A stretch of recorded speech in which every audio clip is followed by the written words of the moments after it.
Approval मिलेगा, tube testing नहीं होगा। ठीक है, वो 3 प्रकार के सैंड की यूज होती है, जो स्टैंडर्ड सैंड होता है, जोन 1, जोन 2 और जोन 3। वो स्टैंडर्ड सैंड और प्लस सीमेंट, ये 200 ग्राम चारों आपको लेना पड़ेगा। E/4+3 इसका फॉर्मूला है। ठीक है, उसके अकॉर्डिंग आप वाटर निकाल सकते हैं, उसमें कितना वाटर ऐड करना है। और टेस्ट में पास होगा सीमेंट, तब जाके यहाँ पे फील होगा और वो चालू होगा। ये सब वो सीमेंट जब तक वो 6 मंथ अलाउ नहीं है। ठीक, 6 वीक के लिए ही अलाउ रहता है कि 6 वीक तक आप इसको स्टॉक रख सकते हैं। उतना ही सीमेंट उसमें फिटिंग किया जाता है कि 6 वीक में खत्म हो जाए। आपका जो प्रोजेक्ट में जाएंगे या कहीं भी रहेंगे तो आपको एक शेड्यूल मिलेगा, शेड्यूल के अनुसार चलना पड़ेगा कि हमारा पहले प्लानिंग करना पड़ेगा कि हमारा 1 वीक में कितना कंजप्शन है, कितना रिक्वायरमेंट है। तो 1 वीक, 2 वीक, 3 वीक तक का मटेरियल यहाँ पर अवेलेबल हो जाता है। 6 वीक कोई रखता ही नहीं तो अदरवाइज कोरोना पीरियड में अगर आपको रखना पड़ गया, लॉकडाउन हो गया, वो सीमेंट 6 वीक के बाद रीटेस्टिंग करवाना है। अगर IIT रुड़की या IIT कानपुर या अदर कोई सरकारी इंस्टीट्यूट जब तक आपको अप्रूवल नहीं देता है, तब तक आप उस सीमेंट को यूज नहीं करते। ठीक है, ये इसलिए बोला जाता है कि हम सेफ पॉइंट में रहेंगे कि हमें गवर्नमेंट ने अप्रूवल के लिए दिया है कि अभी ये 1 वीक या 2 वीक के अंदर इसको आप कंजप्शन कर सकते हैं। लेकिन रीटेस्ट होने के बाद नहीं तो ये कंजप्शन नहीं है, इसको वेस्टेज में ले जाकर फेंकना पड़ेगा, सारे वेस्टेज। तो एक इसी हिसाब से एक प्रोग्राम करना पड़ता है। प्रोग्राम ये आप लोग को पढ़ाया गया, अभी बोलने के बाद भी पढ़ाया गया। ठीक है, वो चीज़ जो है आप लोग को समझेगा और उसी के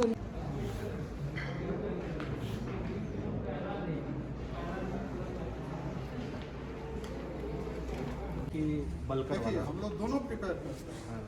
बल्कर में क्या होता है कि मेजर क्वांटिटी हमारा 50 टन 100 टन हमको लेबर नहीं मिलता है, उस कंडीशन में इसमें फिटिंग हो जाता है और चीप एंड बेस्ट रहता है। हाँ, ये नहीं है कि बल्कर का सीमेंट खराब है, उसका भी क्या होता है, टेस्टिंग होता है और वहाँ से थर्ड पार्टी टेस्ट रिपोर्ट भी आता है। फैक्ट्री अपना भी रिपोर्ट देती है और थर्ड पार्टी भी देती है, और यहाँ साइड पे भी टेस्ट होता है। इनिशियल आपको 2 चीज़ देख लेना चाहिए टेस्टिंग के समय। फाइनेंस मेन होता है, initial time and setting time. ये अगर आपको सही मिल रहा है तो तुरंत कंप्रेसिव स्ट्रेंथ के लिए डाल दीजिए क्यूब, जो 1 डे, 3 डे और 7 डे और 28 डेज में कर सकते हैं। 1 डे में आपको मिल जाता है कि ये ट्यूब पास हो रहा है कि नहीं। एक एक्सपीरियंस जो देखता है अभी, तो 1 डे में हमारा कितना रिजल्ट आ रहा है, 3 डेज में हमारा कितना रिजल्ट आ रहा है। आदमी 3 डेज का रिजल्ट देखने के बाद कोई भी इंडस्ट्री है उसको अलाउ कर देता है। 28 दिन का वेट कोई नहीं करता है सीमेंट को। ओनली फॉर कंक्रीट में 28 दिन का वेट किया जाता है। कंक्रीट का 7 डेज में कोई रिजल्ट का उसका एक्शन नहीं लिया जा सकता। जब भी एक्शन उस पर होगा कंक्रीट में 28 डेज रिजल्ट आने के बाद ही होगा। अगर 28 डेज में कंक्रीट ट्यूब्स जो मोल्ड कास्टिंग करते हैं, वो मान लीजिए कि M30 है और वो आया 27, तो 27 में कितना सेट आपने कास्ट किया है पहले ये देखा जाए। मान लीजिए कि आपने 6 सेट कास्ट किया, उसमें 1 सेट 27 आया, बाकी 34 आया, तो FCK -3 प्लस FCK 4 का यूज किया जाता है।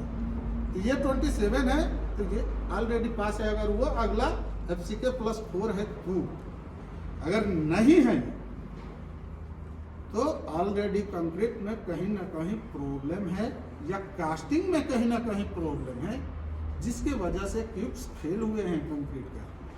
उसके बाद नेक्स्ट स्टेप उसमें क्या होता है, रिबॉन्ड हैमर, NDT टेस्ट। ठीक है, उसके बाद रिबॉन्ड हैमर में उसको देखा जाता है कि रिबॉन्ड हैमर आपका पास हो रहा है कि नहीं हो रहा है।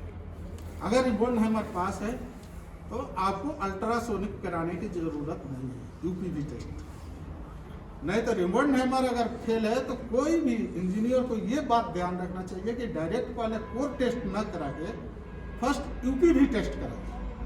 यूपीवी टेस्ट में क्या होता है कि यूपीवी टेस्ट जब भी आप कराएंगे वो एक डायरेक्ट जैसे हमारे शरीर का एक्सरे होता है, पूरे कंक्रीट का फाउंडेशन से लेके स्लैब से लेके जो भी स्ट्रक्चर बना है उसका एक्सरे कर लेगा और जहाँ जहाँ वो वीक पॉइंट है वो दिखाएगा, उस जगह को प्रेशर ग्राउटिंग कर देना चाहिए। प्रेशर ग्राउटिंग करके फिर आप कोर कटिंग करा लीजिए, वो पास हो जाएगा, यानी स्ट्रक्चर आपका तोड़ना नहीं पड़ेगा।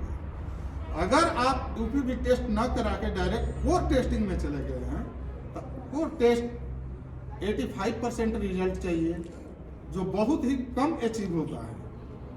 100% नहीं चाहिए उसमें, जैसे M35 है तो उसका 85% ही चाहिए, लेकिन वो भी आना मुश्किल होता है। हो सकता है कि वाइब्रेटिंग प्रॉपर न हुआ हो स्ट्रक्चर में और वहाँ पे कोर ले लिया गया, वहाँ हनीकॉम है, वहाँ पे वॉइड्स है, वो एरिया में कोर पास नहीं है।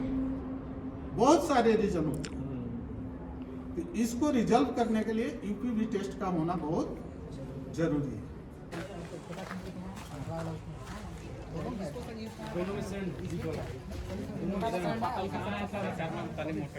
सभी में सेंसर लगे हुए हैं, ठीक है।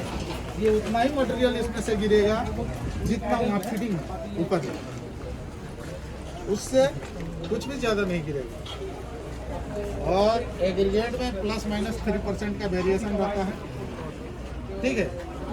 एडमिक्सचर में भी 3% है, सीमेंट में 1% का वेरिएशन है, वाटर में 1% वेरिएशन है, प्लस माइनस जो भी वेट वाटर का आ रहा है उसका वेरिएशन जो बैच रिपोर्ट में कंप्यूटर से निकलेगा वो देखिए, प्लस माइनस अगर 1% से ज़्यादा है वाटर तो आपको कैलिब्रेशन प्लांट का करना बहुत ज़रूरी है, नहीं तो वाटर सीमेंट रेशियो हो जाएगा तो आपको रिजल्ट खराब मिलेगा। ठीक है, हाँ कैलिब्रेशन से हम लोग खुद करते हैं या थर्ड पार्टी भी बुला के आप करा सकते हैं। इसमें क्या होता है, लोड सेल लगे हुए हैं, इसके ऊपर वेट रखना, कैलिब्रेटेड वेट रखते हैं जो आते हैं गवर्नमेंट से मंगा के, एवरी 3 मंथ में इसको कैलिब्रेशन किया जाता है। अगर बाई द वे हमको डाउट हो गया ये 3 मंथ में अभी आज ही करना जरूरी है, क्योंकि हम डेली विजुअल चेक कर रहे हैं कंक्रीट को, अगर कंक्रीट हमको खराब दिख रहा है तो हम डेली यही सोचेंगे कि हमको आज का आज करना है, प्लांट हम ब्रेक डाउन करके इसको कैलिब्रेट आज ही मंगा के कराएंगे या कल कराएंगे, वेट का मंगा के कैलिब्रेशन वेट और ये कराएंगे। सरकार द्वारा सील और तब्बा लगा वेट आएगा, उसी से इसको कैलिब्रेशन किया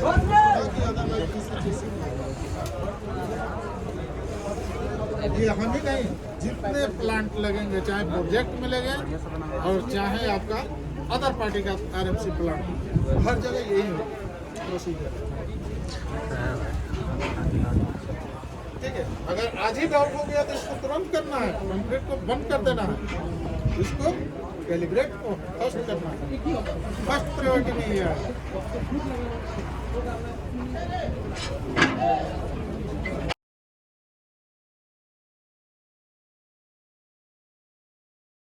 प्रोसेस ये है, कंक्रीट मिक्सिंग होकर कंक्रीट जहाँ जानने का रहता है, मांग इसका जहाँ का इन्फॉर्मेशन आता है वहाँ जाता है।